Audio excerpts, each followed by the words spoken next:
Durante muito tempo, eu achei que o maior problema da minha vida era a cocaína. Eu achei que o caos tinha um nome. Eu achei que o inimigo, ele tinha um rosto. Eu achei que o problema estava nele, mas não era. E o mais assustador é que enquanto eu ficava obcecada tentando salvar ele, eu estava desaparecendo. Devagar, silenciosamente, sem que ninguém percebesse. E talvez você esteja vivendo exatamente isso agora, dormindo ao lado de alguém que ama, que já esteja emocionalmente mais destruída do que essa pessoa. Porque existe uma dor que quase ninguém fala, ou ninguém fala. Todo mundo fala do vício, mas ninguém fala da mulher que some enquanto tenta salvar quem ama. E hoje eu vou falar exatamente sobre isso. Eu vou te contar o dia exato em que eu percebi que eu não estava apenas casada com um dependente. Eu era uma. Mas antes de tudo isso, eu preciso te contar coisas sobre a minha história, coisas pessoais. Porque talvez quando você ouvir, você reconheça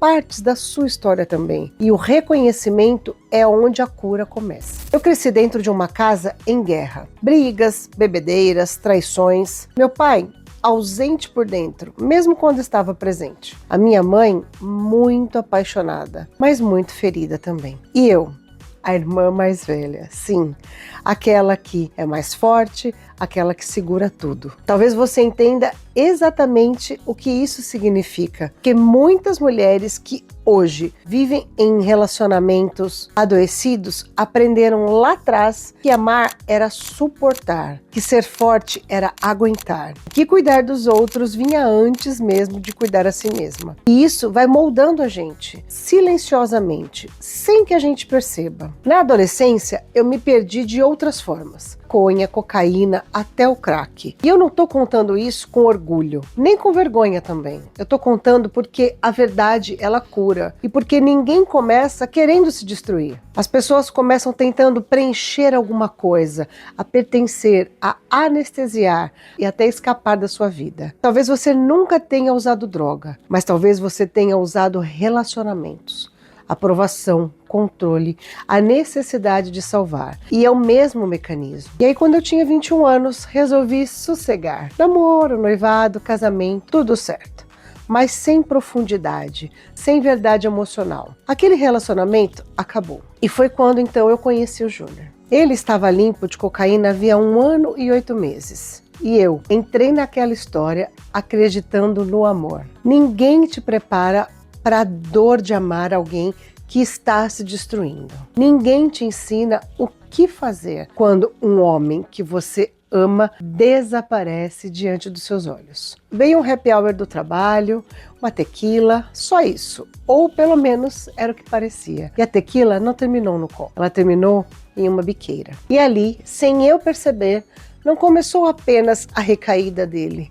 Começou a minha codependência, porque a recaída dele ativou algo em mim, ativou o modo salvadora. E eu preciso que você preste atenção nisso, porque esse detalhe mudou tudo para mim. Eu não entrei na codependência porque eu era fraca.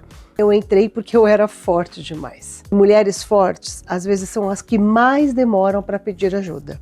São as que mais confundem exaustão com amor, porque eu acordava pensando na recuperação dele, dormia pensando nisso também. Eu observava o humor, a expressão, o cheiro, o comportamento e eu me tornei uma investigadora, a terapeuta, uma policial emocional. E dentro da minha cabeça existia um acordo silencioso. Se eu controlar tudo, eu evito o pior. Só que existe um perigo enorme nessa lógica. Porque enquanto eu tentava salvar o Júnior, eu fui me abandonando. Por fora, eu parecia admirável, a guerreira, a forte. E por dentro, eu estava sangrando. Até que um dia, alguém me fez uma pergunta simples.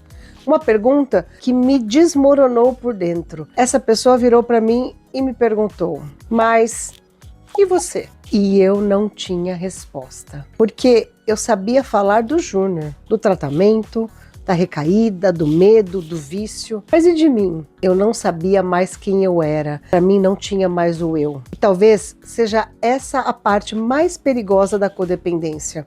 Ela não chega anunciando uma destruição, ela chega disfarçada de amor, de responsabilidade, de cuidado.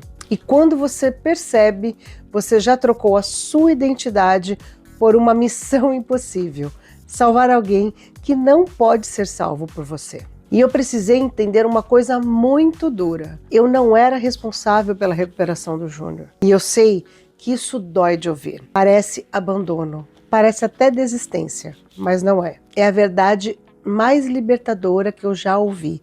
Porque quando você entende isso, você para de perguntar: o que eu faço para mudar ele? E começa a se perguntar: o que aconteceu comigo enquanto eu tentava mudar ele? E foi aí que começou a minha verdadeira recuperação.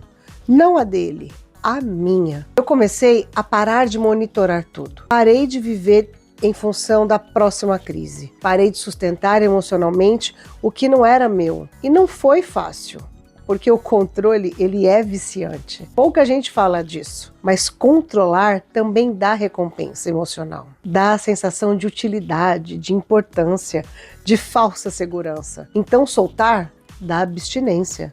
Sim, a codependência também tem abstinência. E uma coisa curiosa começou a acontecer. Quando eu parei de ocupar o lugar de salvadora, o Júnior precisou encarar o próprio papel. Porque enquanto alguém te salva o tempo todo, você pode adiar algumas verdades. Mas quando o resgate emocional ele para, a realidade aparece. E a realidade, às vezes, é muito dolorosa, mas também pode ser libertadora. Hoje, ele tem mais de 12 anos de sobriedade. Mas o maior milagre da minha vida não foi ver o meu casamento restaurado. Foi me reencontrar. Foi perceber que eu não precisava morrer emocionalmente para amar alguém. Se esse vídeo falou com você, me conta aqui nos comentários. Em qual momento você percebeu que estava tentando salvar alguém e começando a se perder? Porque talvez a sua história seja o começo da libertação de outra mulher. E se você chegou até aqui, é porque alguma parte de você já sabe que chegou a hora de olhar para dentro. Eu tenho um protocolo criado especificamente para mulheres que está neste lugar. O link está na descrição deste vídeo. Bom, eu sou Elisa Fernanda, terapeuta familiar, especialista em codependência e independência emocional. Eu atuo com mulheres que têm os seus relacionamentos afetados por vício ou compulsão dos seus maridos ou filhos. E até o próximo vídeo. Mas lembre-se, você não nasceu para viver em alerta, você não nasceu para desaparecer tentando salvar alguém, você nasceu para ser brava.